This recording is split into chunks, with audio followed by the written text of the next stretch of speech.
আমি স্বীকার করছি, সবাই অর্জুন তথা অঙ্গরাজ কর্ণের ন্যায় মহান যোদ্ধা হতে পারেন না, কিন্তু আপনি নিজের পুত্রকে উচিত সিদ্ধান্ত নেওয়ার শিক্ষা তো দিতেই পারতেন।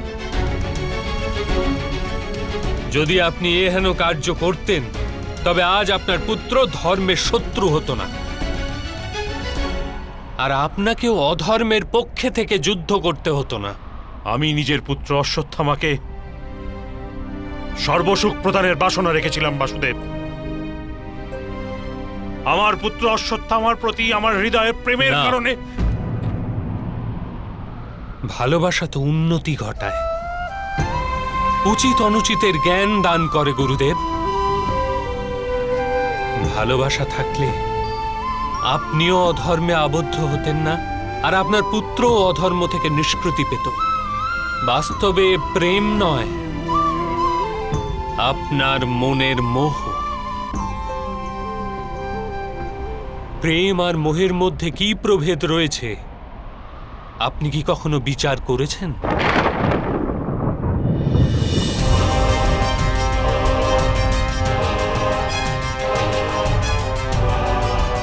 ভালোবাসা থেকেই তো মোহের জন্ম বাসুদেব।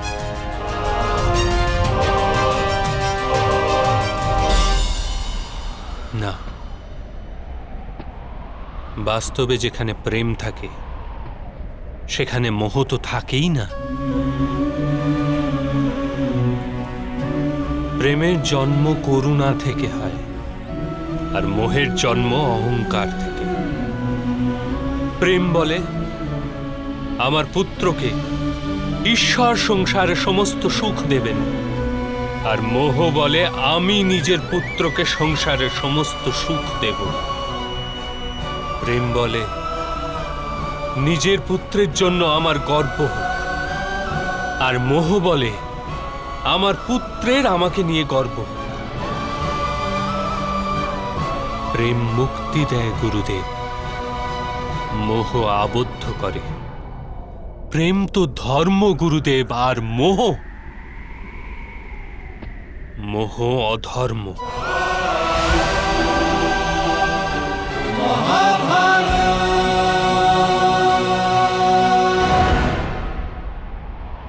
আপনি নিজের পুত্রকে আটার ঘোল পান করতে দেখে নিজের সাধনা ভঙ্গ করেছিলেন। তার পরিবর্তে নিজের পুত্রকে আটার ঘোলেই সন্তোষ প্রাপ্তির শিক্ষা যদি দিতেন, নিজের সাধনা ভঙ্গ করার পরিবর্তে তাকে সংঘর্ষ করে কিছু প্রাপ্তি লাভের শিক্ষা দান করতেন, তাহলে কি আজ আপনার পরিস্থিতি কিছুটা ভিন্ন হতো না? নিজের পুত্রের ভবিষ্যৎ উজ্জ্বল করার প্রয়াসে আপনি তার চরিত্রকে উজ্জ্বল করতে ভুলেই গেছেন। আপনার মোহের কারণে ওর জীবনের ধর্ম নষ্ট হয়ে গেছে। লোভ, ভয় আর লালসার প্রশিক্ষণ দিয়েছেন আপনি তাকে, আর স্বয়ং সেই মোহের কারণেই বাস্তবে আপনি গুরু তো কখনো হতেই পারেননি, কেবল এক শিক্ষক হয়ে রয়ে গেছেন।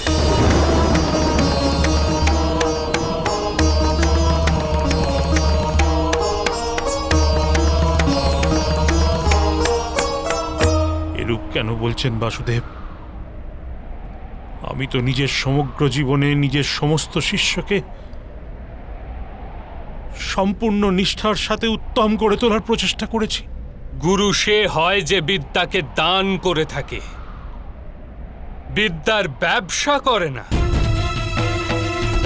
এই কারণে গুরু নিজের শিষ্যের কাছে দক্ষিণার আশা করেন,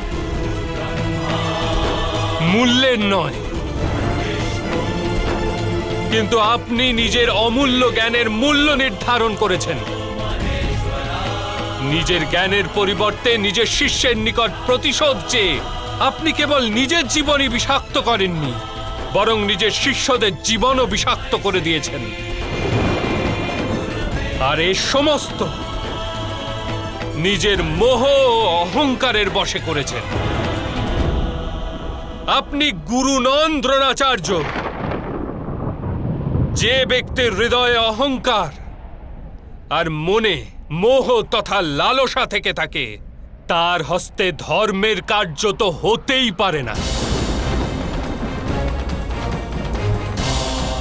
এই কারণে মহর্ষি ভরদ্বাজ পুত্র, যেরূপে প্লাবনে নিমজ্জিত ব্যক্তি কোনো বৃক্ষকে আঁকড়ে নিজেকে রক্ষা করে, সেরূপ এই অন্তিম সময় ধর্মকে আঁকড়ে ধরুন। আজ সময় আছে উচিত সিদ্ধান্ত গ্রহণের। মোহ পরিত্যাগ করুন। আমি এই মুহূর্তে আপনার প্রাণ নিতে পারি, কিন্তু আমার ইচ্ছা আপনি জীবনে একটি উচিত সিদ্ধান্ত স্বয়ং নিন।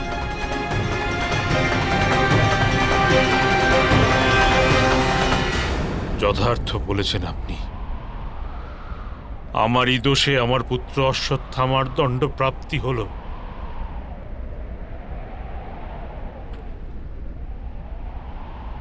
এখন সময় উপস্থিত, আমারও দণ্ডপ্রাপ্তি হোক।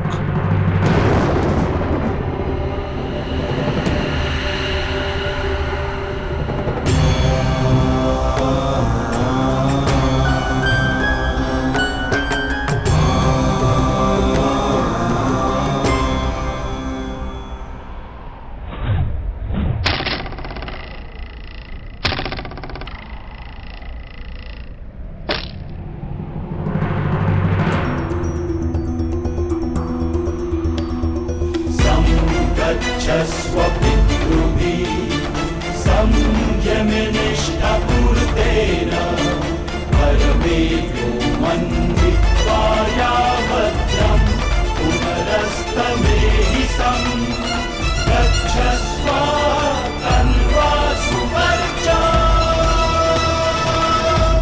আমি স্বীকার করতে প্রস্তুত।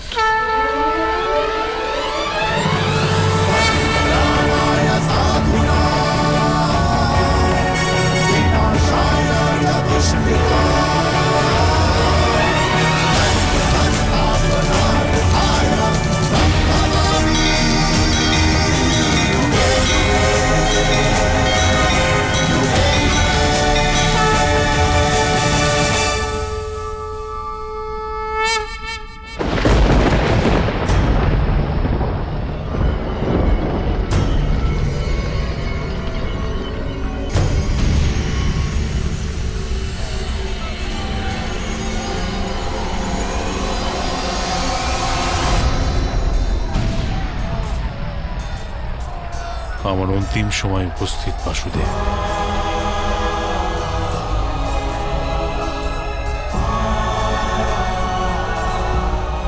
আমি আপনাকে অন্তিম প্রণাম করে নিজের প্রাণ ত্যাগ করছি।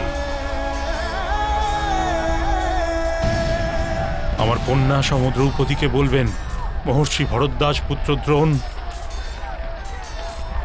মৃত্যুর পূর্বে তার ক্ষমা ভিক্ষা চেয়েছিল।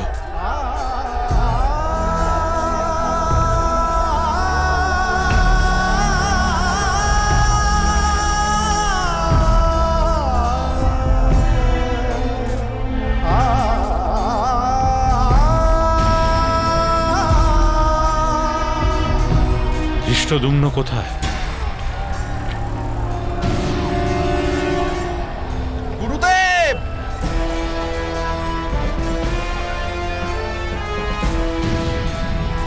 এসো পুত্র, তোমার জীবনের কর্তব্য পূর্ণ করার সময় এসে গেছে।